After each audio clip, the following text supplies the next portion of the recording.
So, The Short and Tragic Life of Robert Peace. What did I think of the book? Um, I thought the book was really good. I thought it was really enlightening. It made me, sort of seeing the trajectory that Robert Peace had took.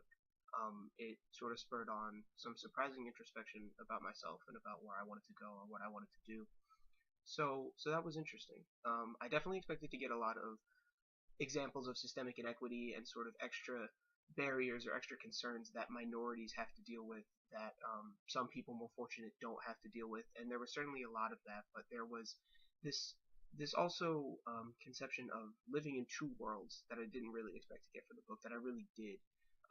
After Robert Peace had, been successful in some regard, having gone to Yale and having a really high GPA, and for all intents and purposes would have been considered a huge success in other communities in the United States, sort of having to hide that he couldn't readily admit that he was a Yale graduate.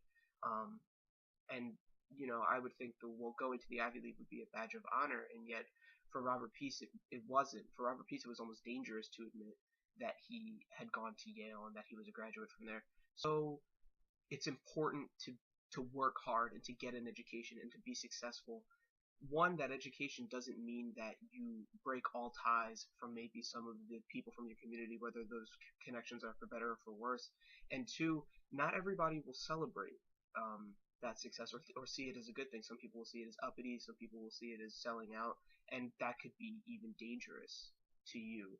So I just think that it's interesting that Robert Peace had to deal with something that was so nuanced and so different, and I really didn't expect to see that out of the book. So that was definitely an interesting point for me.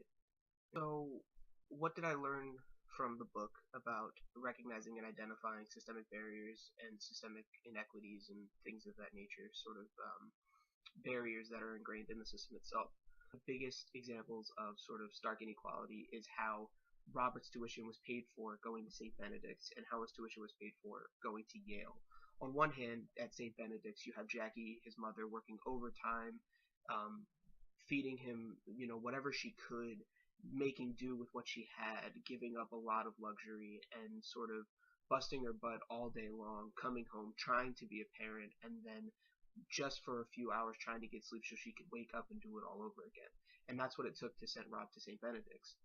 Juxtaposing the St. Benedict's situation with Rob trying to go to college, at sort of his graduation ceremony, he meets a man named Mr. Colley, who is a donor to St. Benedict's, and Mr. Colley decides that he is going to write a blank check for Rob, sending him to Yale. Mr. Colley had to give up none of the luxuries he was used to living with. He had to sacrifice little in the grand scheme of things. That was not a lot of money to Mr. Colley, who was a very well off man.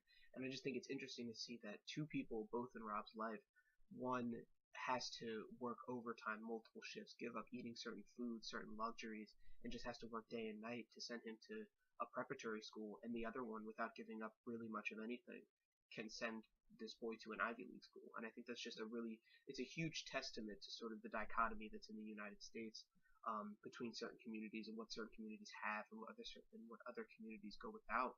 And it's also a testament to sort of the dual life that Rob had to live. So as far as advocating goes, I think I learned a lot about sort of providing resources is not enough. It's really important to not only provide resources, but to create an environment where people feel safe and feel comfortable and feel encouraged to take the resources. A lot of what Rob dealt with was sort of having taken advantage of his education and having worked really hard and made a lot of sacrifices, and yet still having that not be celebrated by his community, and that even being dangerous for him to be a graduate of Yale and for him to be successful. And so I think that we need to, when we're advocating for these things, we can't just sort of drop resources off in communities that need them and just say, well, that's it, we're done. They have what the resources are, and it's their fault if they take advantage of them or not. When in actuality, there might be people who want to take advantage of these resources but don't feel safe doing so, or there might be people who want to take advantage of these resources but don't know how or don't know where to go or how to find them. So it's not enough to give resources. We also need to show how to take advantage, make people feel comfortable taking advantage of resources, and all the things that come with that. Basically, I think it's important to offer resources to people and to help these communities, but I think we also need to realize that the culture of the dominant group, the culture that has the ability to provide these resources for marginalized communities, that culture is fundamentally different than the culture of the communities that they're trying to help.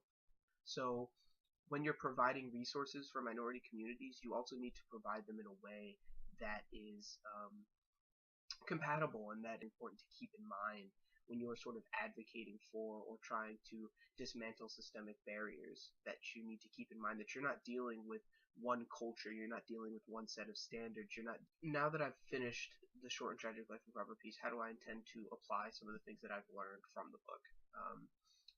I think that the biggest thing that I will take away from the book is is really a lesson about vulnerability. A lot of what Rob had to deal with was, as I've said before, living in those two worlds, and part of living in those two worlds meant sort of not being able to admit some things, or to hide some of himself, half of his being, half of where he came from to certain groups. Rob couldn't really be vulnerable completely and utterly himself with any group that he sort of came from. There was the one half of him that was from Newark, that came from tough times, that knew what it was to be real and what it was to be down. And there was the other half that had gone to Yale and was a graduate student. And really, in either arena, he couldn't be totally himself. In Newark, he couldn't readily admit that he was a good student and that he enjoyed learning and reading and that he was a Yale graduate. And then when he was amongst his peers at Yale, he couldn't admit that he was a black individual with the black experience, and that he really didn't agree with some of the, problems that they had, or that he faced a totally different set of barriers and circumstances that they really didn't understand. I just think that's a really powerful lesson, that nobody gets through life without having friends or allies or people to help them achieve their vision. Nobody can make a change without having people help them along the way.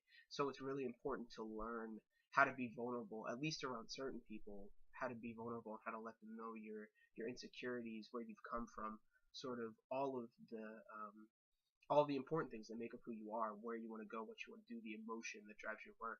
And I think it's really tough to get through this life if you never make yourself vulnerable to anyone. And Robert Peace couldn't make himself vulnerable to anyone as a product of his circumstances and some of the things that he had to go through, and that's really a shame. So from all of that, I guess what I'll learn is that sometimes it might be easier to separate yourself from the people around you, and it might be easier not to try and explain yourself, and it might be easier not to face rejection or to face judgment from other people. But ultimately, you're going to need to be vulnerable at certain points of your life if you really want to make a change for yourself or for the world, and if you really want to gain allies and work with them. You have to make yourself vulnerable in some capacity. And I think that's really where some of the joys of life come from, is making yourself vulnerable and being able to make a change because people really do understand you in your totality. So that's probably the biggest lesson that I would learn. It's not really a lesson I expected to learn coming out of this book, but it's definitely one I'm happy that I learned after reading Robert Peace's story.